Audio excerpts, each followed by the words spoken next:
EVM ప్యాడ్స్ని చూపించడం జరిగింది. చూపిస్తున్నప్పుడు 99% battery charging కనిపించింది. ఛార్జింగ్ కనిపించినప్పుడు వాళ్ళని అడగడం కూడా జరిగింది. ఇది మాకు తెలీదండి, మాకు సంబంధం లేదండి అని కూడా చెప్పడం జరిగింది. దాని మీద అయితే ఎందుకో నాకు డౌట్ వచ్చింది. 99% ఎందుకంటే పోలింగ్ అయిన రోజు ఉదయం 6 గంటల నుంచి సాయంత్రం 5:30 వరకు 6 వరకు కూడా పోలింగ్ అయ్యే మిషన్స్ ఉంటే అది నియర్లీ 40% వరకు కూడా అక్కడ కన్జ్యూమ్ అవ్వాలి బ్యాటరీ. అవ్వాల్సింది అవ్వకుండా తిరిగి 99% ఎలా వచ్చింది ఈ మధ్యలో. అంతేకాకుండా 40 డేస్ ఇది స్టాండ్ బైలో ఉంది. అది బ్యాటరీ ఆఫ్ చేసి స్టాండ్ బైలో కౌంటింగ్ రోజు అయినంత వరకు కూడా స్టాండ్ బైలో ఉండిన తర్వాత మళ్ళీ బ్యాటరీ ఆన్ చేసి ఓపెన్ చేసిన తర్వాత 99% కనిపిస్తూ ఉంది. సో నాకైతే దాంట్లో ఆ విషయంలో నాకు డౌట్ వచ్చింది. ఎందుకంటే ఇవి హ్యాకింగ్ జరిగి ఉంటుంది. హ్యాకింగ్ జరిగితేనే బ్యాటరీ ఛార్జింగ్ పెట్టడానికి అవకాశం ఉంటుంది. కనుక నేను దీని మీద రేపు రాబోయే రోజులు ఇది ఇది ఇది అందరికీ కూడా ఒక ఆదర్శంగా నిలవాలి. దీని మీద కూడా ఒక క్వశ్చన్ అరైజ్ చేయాలనే ఉద్దేశంతో నేనైతే ఈ బ్యాటరీ సిస్టమ్ మీద నేనైతే రేపు రీకౌంటింగ్ చేయమని చెప్పేసి నేను చెప్పడం జరిగింది.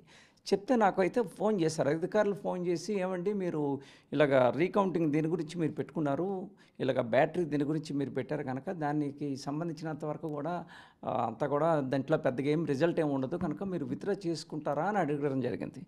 నేను ఎందుకు విత్డ్రా చేసుకుంటాను, విత్డ్రా చేసుకునేవాడిని అయితే నేను కట్టే పరిస్థితి ఉండదు కదా, నేను విత్డ్రా చేయను అని చెప్పడం జరిగింది.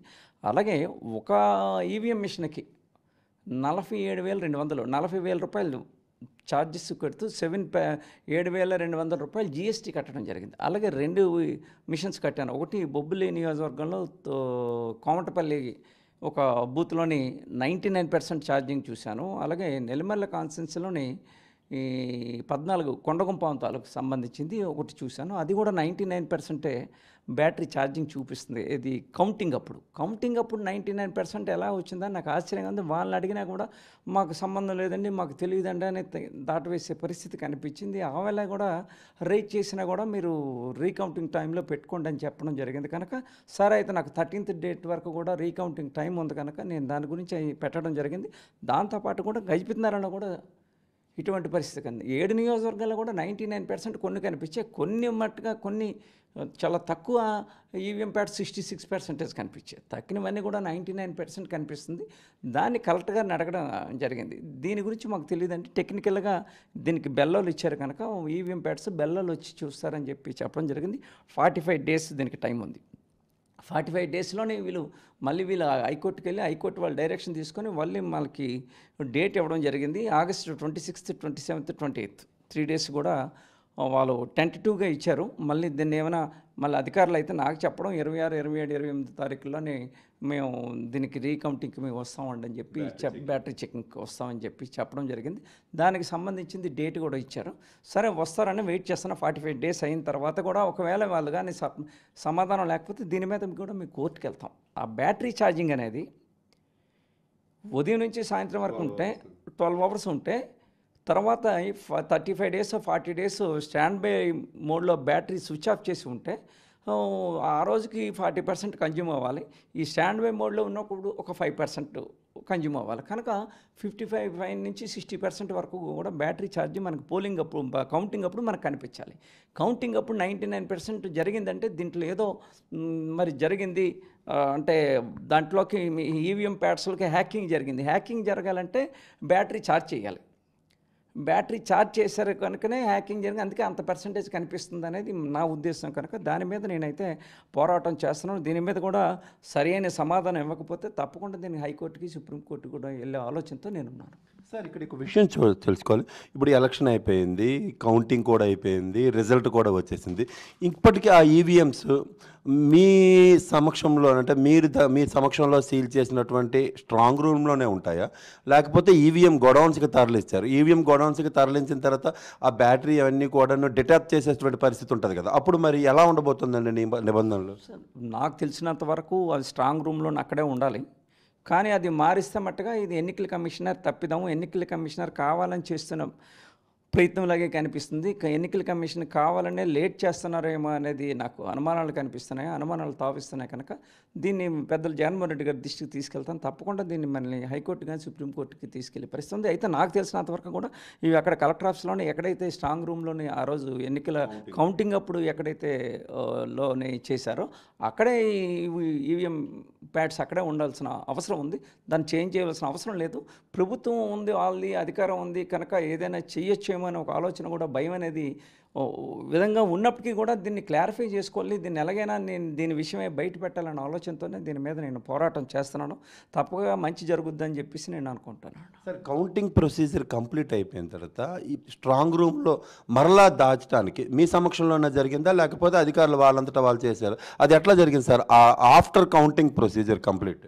ఆఫ్టర్ కౌంటింగ్ ప్రొసీజర్ అంతా కూడా వాళ్ళు ఆఫీసర్స్ వస్తే తీసుకెళ్ళి పెట్టారు. అది మీరు సీలింగ్కి గట్టా మీరు వెళ్తారా? సీలింగ్కి మళ్ళీ స్ట్రాంగ్ రూమ్కి వెళ్ళాం. మనం సీలింగ్కి స్ట్రాంగ్ రూమ్కి వెళ్ళాం. వాళ్ళు కూడా అప్పుడు మనం యాక్చువల్గా మనం రీకౌంటింగ్ పలానా బూత్ అనేది అప్పటికి మనం మెన్షన్ చేయలేదు. ఎప్పుడు 13th లాస్ట్ డేట్ రోజు నాడు ఏదైతే మనకి షెడ్యూల్లో లాస్ట్ డేట్ నాడు మనకి ఈ బ్యాటరీ ఛార్జింగ్ విషయమే నేను క్వశ్చన్ రేజ్ చేసిన దానికి టైం ఇచ్చారు. టైం బాండ్ ఉంది.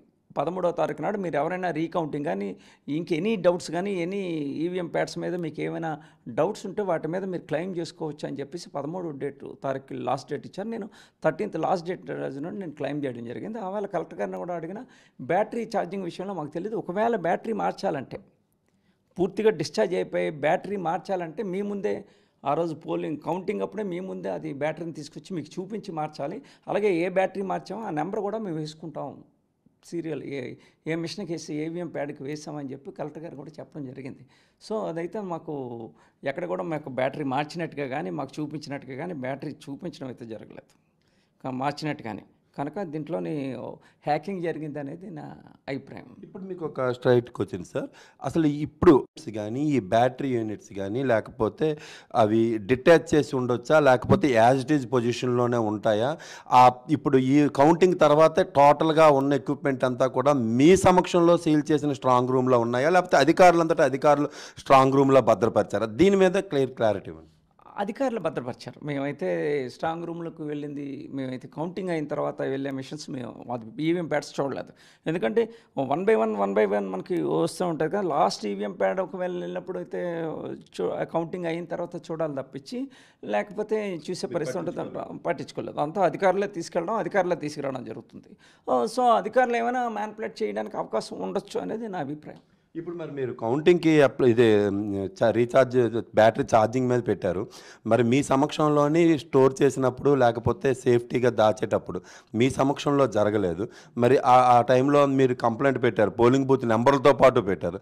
సో మరలా దాన్ని మ్యానిపులేట్ చేసే అవకాశం కానీ ట్యాంపర్ చేసే కానీ అవకాశం ఎంతవరకు ఉంటుందండి? అధికార పార్టీకి అవకాశం ఉంటుంది, ఉండొచ్చు. లేకపోతే ఎన్నికల కమిషనరు నిష్పక్షపాతంగా వ్యవహరిస్తుందేమని నేను అనుకుంటున్నాను. కానీ ప్రభుత్వం అధికారం వాళ్ళది కనుక ప్రభుత్వం ఏదైనా చేయొచ్చు. అది ఎన్డీఏతో కూటమితో కలిసి ఉన్నారు కనుక ఏదైనా చేయడానికి అవకాశం ఉంటుంది. మీరు అనే దాంట్లో డౌట్ ఏం లేదు. మేము దీంట్లోనే రిజల్ట్ వస్తుంది, మేము దీన్ని తీసుకుంటాం అనేది కాకుండా అసలు ప్రజలకు వాస్తవం ఏంటో తెలియాలి.